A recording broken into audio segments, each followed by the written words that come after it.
up? It's your boy T-Bird here with the reaction. Time to try to finish up my first batch of the kill counts I did, so I can start to do batch. So I'm about to finish up the second to last one. That was like the second to the least one to be reaction to. That was Blood Rage. So this movie came out in 1987. I was curious if it's like some classic, like the typical classic 80s slasher though, which I'm a fan of.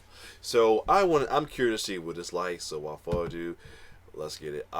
Chop Ball is the last one. I'm debating. I'm just gonna push it back, and wait for it while I watch the other ones y'all voted for me to watch, which is top ones right now. It's the Sleep Over or Sleep Away Camp, I guess. No, it's not Sleep Away. What's it called again? I forgot what it's called. Shit. I forgot what the one y'all wanted me to react. That quick though. I forgot the one y'all want me to react to. That's one there. But anyway, let's get to the Blood Rage. And like I said, this is a try not to wait still. You know, it's classic slasher. Don't mean ain't gonna make me want to jump scare or look away because something like slightly gruesome might happen. So without further ado, let's check it out.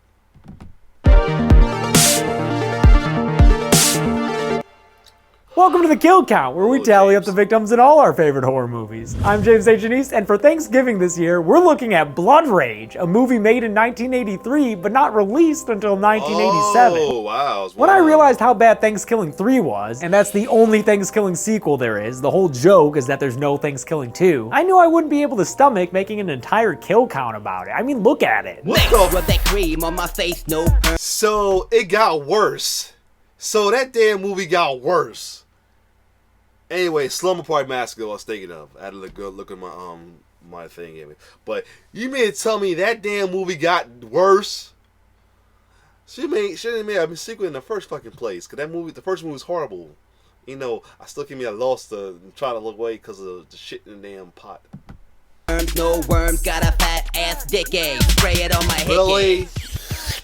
So I set off to find another Thanksgiving-themed horror movie, and down from the heavens came Blood Rage, which is a batshit insane B-movie slasher that instantly became one of my favorite sleazy horror movies. Blood Rage is about a pair of twin brothers, one of whom frames the other for a murder when they're kids. 10 years later, the innocent brother escapes a mental institution to return home on Thanksgiving night, so he can confront the real killer, his twin brother. Actor Mark Soper plays both of the twin brothers, and honestly dude, to his credit, they feel like very different characters. So good work, Mark. Blood Rage is a standard slasher that's heavy on the gore and like uranium heavy on the sex, but it's also got a real charm to it because of how bizarrely written and acted it is, with a particularly standout performance from Louise Lasser of Mary Hartman as the beleaguered, wine-chugging single mom of the burdensome twins. I had an amazing time watching this, so let's have an amazing time counting the kills.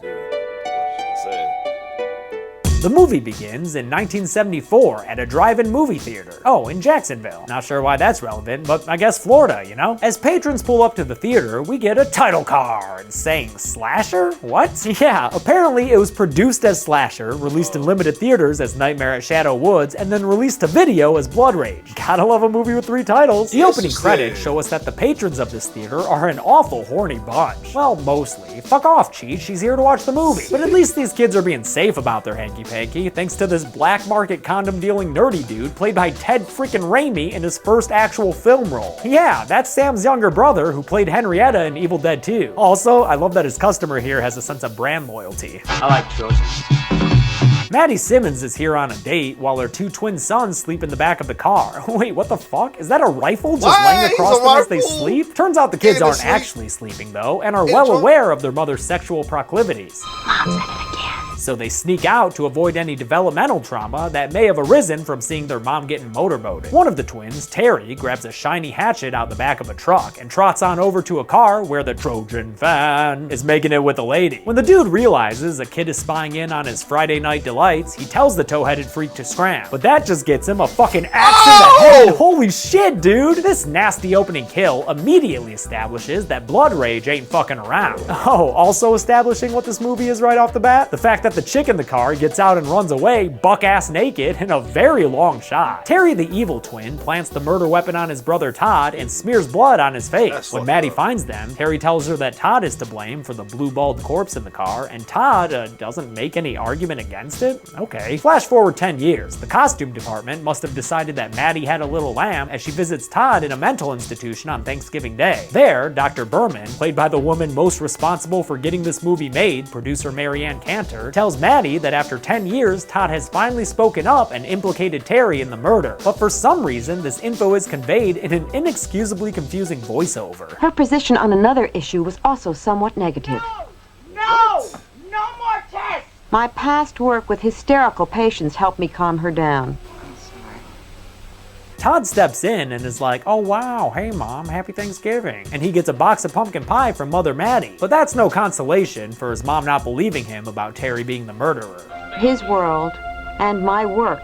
And that pie We're beginning to crumble. And ain't nobody want no crumbly pie. Eat it, Wall! Meanwhile, brother Terry, again played by the same actor Mark Soper, has been living a normal life this past decade, with friends for footballing and a girlfriend for smooching. I think I got you.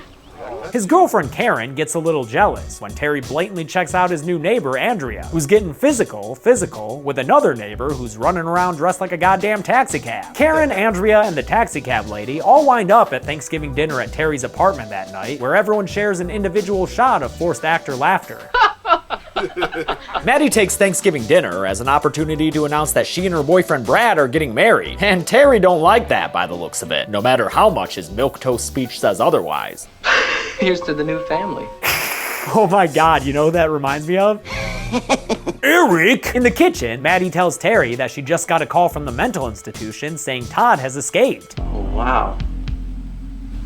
What are we supposed to do? Well, you could start by flipping that collar down, dude. At his mother's request, Terry promises that he won't tell anyone at the dinner table that his psychotic brother just escaped. My psychotic brother just escaped.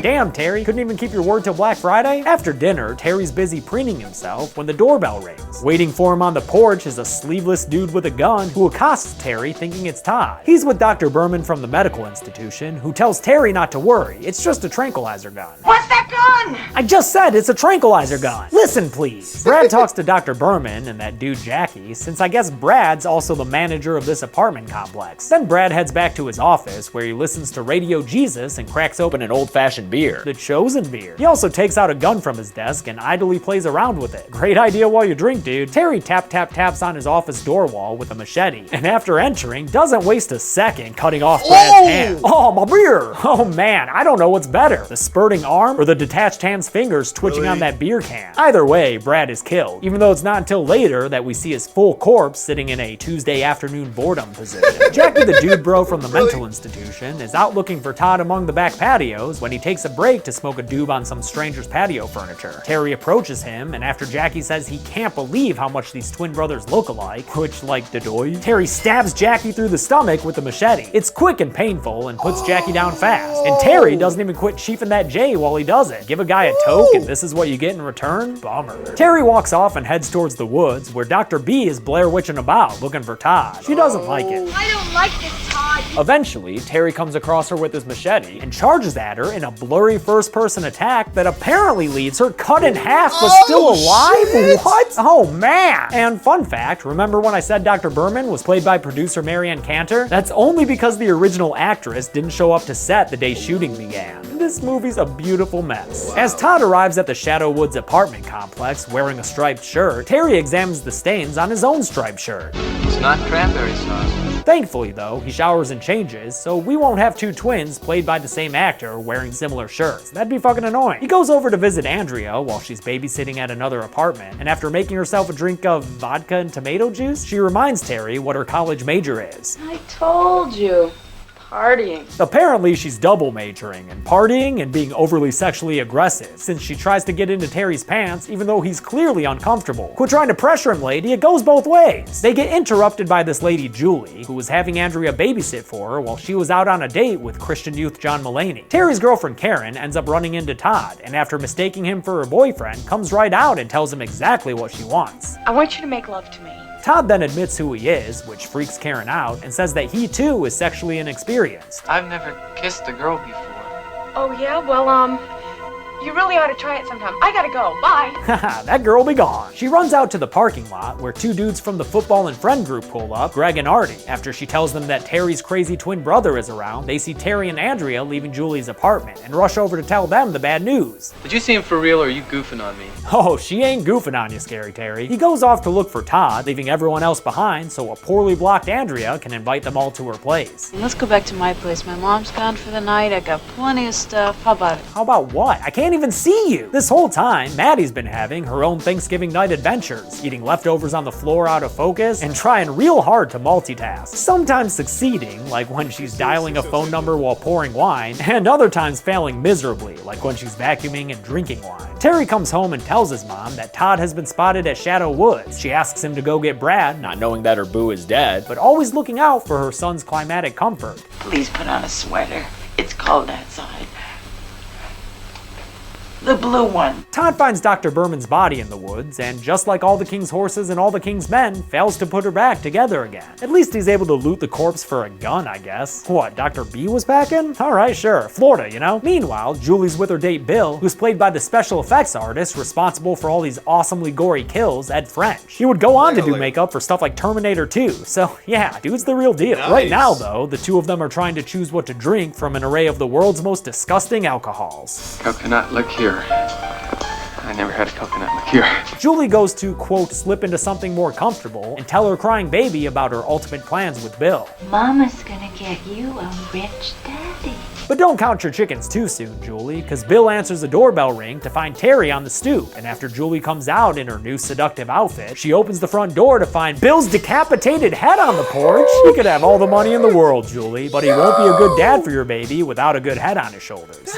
Those reactions she's making? Fuck yeah, Blood Rage. She goes to get a coat out of the closet, only for Terry to come out of nowhere and help her get her arm in that other sleeve. We cut away from them after that, but I'll wait till we see a body to put Julie on the count. Todd breaks into his mom's apartment and finds her passed out in the hallway from all that wine and turkey. He puts her to bed, and in her holiday drunken state, she mistakes him for his brother and says, "Mama wanna kiss goodnight." Alright, Mom, sure, as long as it's not weird or anything. Oh, no, see, that's weird. That's a weird mother-son kiss right there. What the fuck is going on here? Maddie doesn't stay in bed for long, though, opting instead to hop on the phone for a ridiculous sequence that the movie cuts back to like 3 or 4 different times. I guess she's trying to reach Brad at his office, but she ends up trying to have a heart-to-heart with the operator. My son just escaped from his school.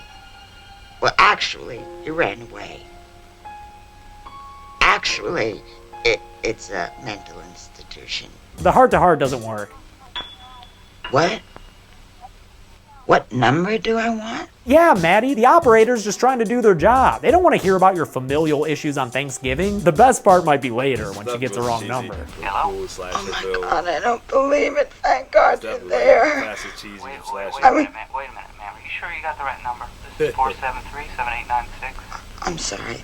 No, I'm sorry. I must, No problem. must have the wrong number.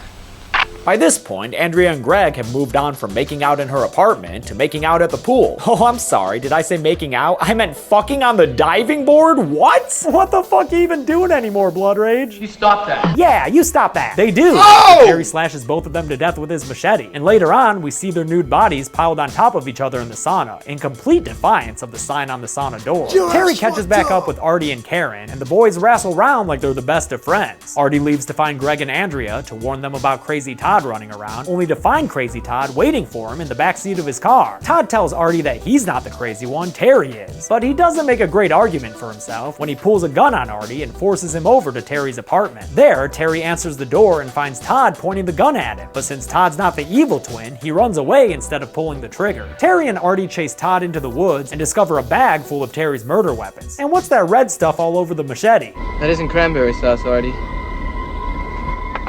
That is not cranberry sauce. No, it is not. Nor is it cranberry sauce coming out of Artie's neck after Terry stabs him with that carving fork. Oh, damn. Man, that not cranberry sauce thing is so hilarious. No wonder they wanted to use it again there. It's not cranberry sauce, Artie. It's not cranberry sauce. Okay, now you're overdoing it though. Karen finds Terry and asks about the machete, but he explains it away in an all of a sudden Seinfeld sounding voice. It's Todd's. He's gone totally out of his mind. He's killing people all over the complex. What's the deal with the evil twins? And with only 20 minutes left in the movie, it's the perfect time for Terry to reveal to our final girl that he's the evil twin after all. Karen? I love you. Did you hear me? I said I love you. She runs away and hides from him in a back patio closet or something. But Karen, you're in a final girl circuit whether you like it or not, so have a dead body, namely Jackie's, hanging up in the closet. And after she gets out of that closet, Terry is waiting to molest her using Artie's body, which he just finds hilarious. Why? Why are you doing this? I love how she just seems annoyed by him. I would be too, though. Terry sucks, even when he is casting cool shadows against the wall. Karen winds up breaking into Julie's apartment, where she finds her abandoned baby crying in the crib. Exploring the apartment further, she also finds Julie dead in a chair, with Terry pulling his machete out of her chest. No idea how Terry beat her there, or when he up and killed Julie, but it's nice to finally be able to put her on the count, you know? Karen runs away and finds herself stuck between neurotic, freaked out Todd and scary, confident killer Terry, who stare each other down in ISO shots, since again, same actor playing them. In one of the few artistic shots of this movie, Terry and his bloody machete find Karen hiding behind a dresser, but she's able to hit him with the phone, dick, then grab Julie's orphaned baby and flee the building. As she runs away, with Terry Saturday night strutting after her, Maddie takes a break from her phone convos with strangers to discover a few things. First, Terry's bloody shirt in the trash, and then the bloody corpse of her fiancé Brad in his office. She takes the gun that Brad had in his desk and makes a promise to her lover's corpse. I'm gonna make everything all right. Karen and the baby wind up in the pool room, and when Terry follows her in there, Karen once again reacts to his presence with more annoyance than anything else. Oh, God. She goes to the locker room and hides the baby underneath the sink, Jamie Lloyd style, before Terry jumps out and slashes her shoulder. That sends her running back into the pool room, where a fake Shemp Todd stands there pointing a gun at Terry after he follows Karen out of the locker room. The two characters take turns being played by Mark Soper in their various reverse shots, until they wind up in the pool having a brotherly bout of drown the other twin. After Terry claims victory and climbs out on the other end of the pool, Mama Maddie walks in, still wearing her bathrobe, and raises that gun at her son. She fires, hitting him in the chest at first, with her second shot finding a home in his head. Then she just keeps firing. Damn, she really wants to put him down. And she does. Terry falls into the pool and bleeds out / drowns to death. Unless maybe someone just spilled cranberry sauce into the pool. Hey, is that cranberry sauce? It's not cranberry sauce. Oh, okay, just checking. Maddie comforts her still living son with caresses and words of love, as Karen retrieves the baby from that Drano cabinet. Christ, it looks like Maddie and her son are about to make out. Don't you think so, Karen? Oh, God, you're such a good boy. You're such a good boy. You're the bestest. You're the bestest. I mean, what's a good horror movie without a major Oedipal complex, right? It turns out Maddie's got the hots for the wrong twin. Just us, Terry. Yeah, son, she thinks she shot and killed Todd and was looking forward to a life with her favorite son, Terry. I got some bad news for you, Maddie. I'm Todd. I'm Todd. We get the best, most appropriately batshit ending to this movie when both mother and son start screaming that they're Todd.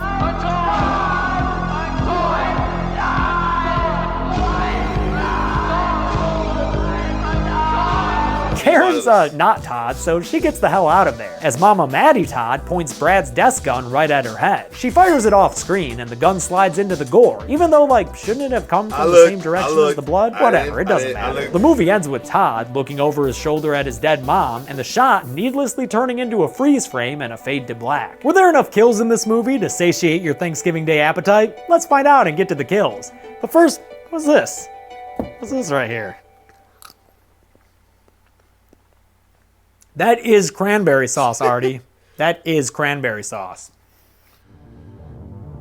Not bad. 11 people died in Blood Rage, which is nearly enough to have a separate kids table. The victims included 7 men, 4 women, and apparently 1 Todd, if Mama Maddie's final words are to be believed. How's this pie chart look for a Thanksgiving dessert? With a runtime of 82 minutes, we had a kill on average every 7.45 minutes. I'll give the golden chainsaw for coolest kill to Brad, not only for the kill, but also for his hilarious final line.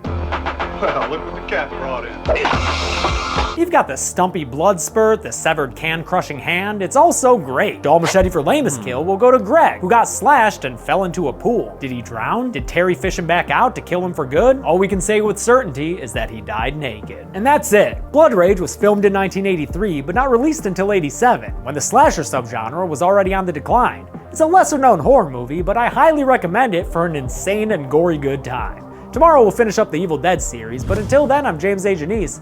This has been The Kill Count. Thanks a lot. Alright, so it was typical cheesy slasher film, but it was interesting. Crazy, but interesting though. Like, that's why I watched this one. And I see why y'all wanted this, why this was like the dead second last. Because, yeah, cheesy, but interesting. Crazy as well, too. Other than that, I guess I will do, Shop 'em All. Other than that, if you like more reaction, like, share, subscribe to my YouTube channel. It's your boy T-Bird signing off. One love.